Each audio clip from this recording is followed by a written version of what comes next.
Salut à tous, aujourd'hui nous allons parler de la Volkswagen ID.3 qui a été facelift très récemment. Pourtant la première version est sortie vers 2019-2020, donc c'est vraiment très rapide pour un facelift, mais il y avait beaucoup de choses à améliorer. On va voir dans cette vidéo si ça a été fait. Mais évidemment, avant tout ça, le sponsor de cette vidéo. Carré vertical qui vous permet d'éviter des gros ennuis, notamment sur cette Porsche 911 991 phase 2 en Carrera 4S qui a sacrément tapé au niveau de l'arrière. Regardez-moi ces photos, ça fait vraiment peur. Il y a tout le train arrière qui a bougé. J'imagine même pas l'état du moteur et de tous les supports moteurs. Alors, elle a tapé en 2019 en Allemagne, mais on se rend compte qu'ensuite, elle est passée au Danemark et que maintenant, elle est en France. Alors, on ne sait pas exactement si le propriétaire français est au courant que sa voiture a tapé autant, mais si vous la voyez un jour en vente, eh ben, vous saurez l'historique de cette voiture, notamment grâce à Carré vertical. 85 000 € de réparation, c'est quand même pas rien pour cette 911 4S. Allez, je vous laisse pour la vidéo de ID.3 phase 2. Alors les principales améliorations esthétiques extérieures vont être sur la face avant, notamment avec la suppression de l'espèce de boudin noir qu'il y avait sur le capot et qui donnait un pare-brise peut-être un petit peu plus élancé, mais qui donnait un effet un peu plus œuf à la voiture. Là, on a l'impression que c'est une voiture un peu plus normale. Ensuite, il y a tout le pare-choc avant qui a été redessiné. Vous vous en souvenez peut-être, mais on avait des espèces de petits losanges un peu à la Renault sur le pare-choc avant. Maintenant, ça a disparu, on les a virés et on a remplacé tout ça par des sortes de petites entrées d'air ici qui donnent un effet un peu plus aérodynamique. Alors, les changements sont vraiment très subtil, mais ça change complètement la face avant et ça lui donne vraiment un côté un peu plus moderne. Ensuite, il y a beaucoup de changements également sur la face arrière. Allez, venez. Alors sur la partie arrière, le pare-choc arrière a été légèrement redessiné, mais ce qui va être un petit peu le plus choquant, le plus changeant, ça va être ces feux arrière qui sont assez différents, la luminosité un petit peu différente, et ça lui donne encore un air un petit peu plus moderne. Alors, il n'y a pas de changement drastique, mais ça fait le taf, il y a 2-3 petits changements comme ça. D'ailleurs, j'ai oublié un changement sur le côté, ça je vous en avais pas parlé. Mais avant, on avait un petit logo ici qui venait donner la finition de la voiture. Maintenant, ça c'est parti, on le dégage pour un effet un peu plus clean sur cette ID.3. En termes de capacité de cargo, cette ID.3, alors déjà, coffre non électrique, c'est pas indispensable, mais j'avoue que j'aime beaucoup. Le coffre est pas énorme, mais il dispose d'un double fond. Attention, double fond qui est en option, c'est 110 € le double fond. Mais là, vous vous dites, c'est une voiture électrique, donc pas de souci, on a également un coffre à l'avant. Pas tout à fait. Parce qu'en fait, à l'avant, vous pouvez totalement faire croire à vos potes qui n'y connaissent rien qu'en fait, c'est totalement une bagnole thermique. Parce que franchement, de loin, on pourrait croire à un petit 3 cylindres à la con. Et du coup, il n'y a aucun rangement à l'avant. On se retrouve maintenant à l'intérieur de cette nouvelle ID.3 facelift, ce qui va nous permettre de voir une des plus grosses améliorations sur cette voiture, c'est-à-dire l'intérieur. Alors, on n'a pas fait de folie chez Volkswagen pour l'amélioration de cette voiture, mais il y a quand même pas mal de petites touches qui ont été apportées et qui fait quand même plaisir. On a notamment un écran qui est beaucoup plus grand ici avec une interface qui est légèrement modifiée. Alors, on a toujours les mêmes problèmes que sur toutes les ID, ils n'ont pas complètement révolutionné le système, donc on a encore toutes les touches en tactile qui me dérangent à chaque fois, mais au moins on a une interface qui est légèrement améliorée. En termes de qualité perçue, c'est aussi bien mieux.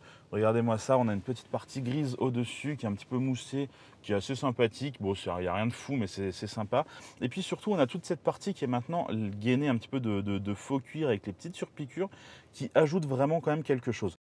Bon, alors je vous propose de faire un petit tour dans cette ID.3 facelift. Alors en termes de motorisation, etc., il n'y a pas grand chose qui a changé, même rien qui a changé.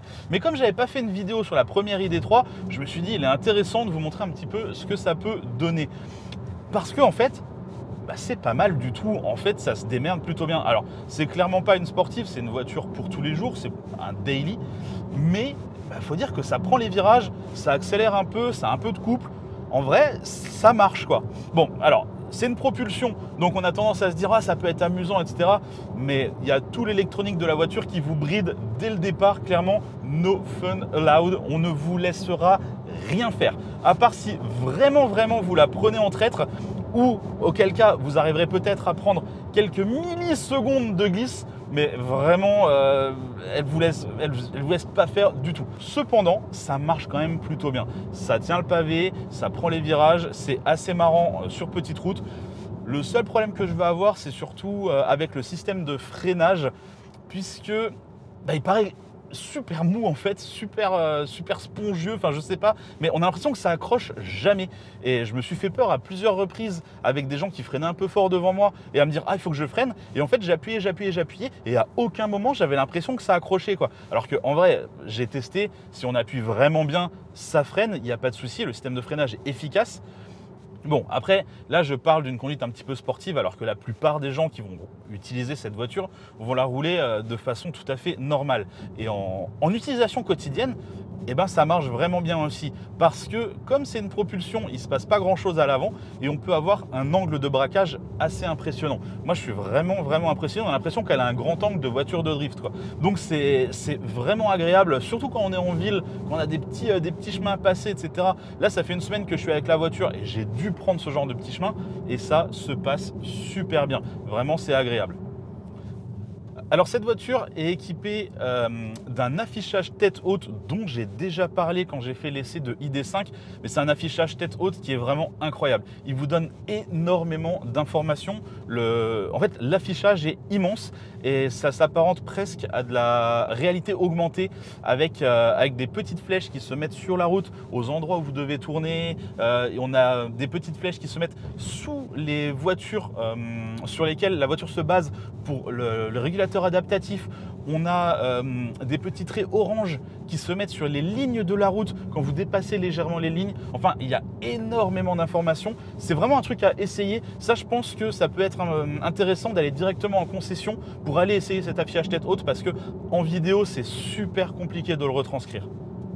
Alors, moi j'ai une ID.3 avec la grosse batterie de 77 kW, donc j'ai quand même pas mal d'autonomie. Là, il me reste 21% de batterie, elle m'indique encore 86 km, ce qui est plutôt pas mal, surtout que je vais vous avouer que j'ai tartiné un petit peu sur des petites routes et pourtant la consommation, elle est vraiment pas énorme. On est à 18,6 kWh au 100 km, ce qui est franchement très peu. Par rapport à la conduite que j'ai eue, par rapport aux routes qu'on a utilisées, c'est vraiment pas mal. Alors je ne sais pas ce qu'ils ont fait exactement sur cette voiture pour qu'elle arrive à consommer aussi peu sur une utilisation comme ça, mais j'ai trouvé ça vraiment bien. Je pense qu'à pleine charge, je devrais être capable, sans trop problème, de faire du 400-450 km. Donc je trouve ça vraiment très propre. Alors évidemment, si je prends l'autoroute et que je tape la VMAX de cette voiture sur tout le trajet, c'est-à-dire 167 km/h testé et approuvé, évidemment la batterie va fondre comme neige au soleil. Mais sur une utilisation un peu plus classique, franchement, on peut faire un peu de borne. Bon voilà, c'est tout pour cette ID.3 qui en réalité m'a plutôt convaincu. Je trouve que c'est une bonne voiture de tous les jours et bien que le prix soit un petit peu élevé, on est sur prix de base de celle-ci à 50 000 €, donc c'est quand même un petit peu beaucoup, mais en même temps sur les voitures électriques c'est toujours un peu cher, on n'est pas forcément surpris. Merci d'avoir suivi cette vidéo jusqu'au bout. Comme d'habitude, je vais vous inviter à en regarder d'autres et à vous abonner si ce n'est pas déjà fait. Allez, bye bye.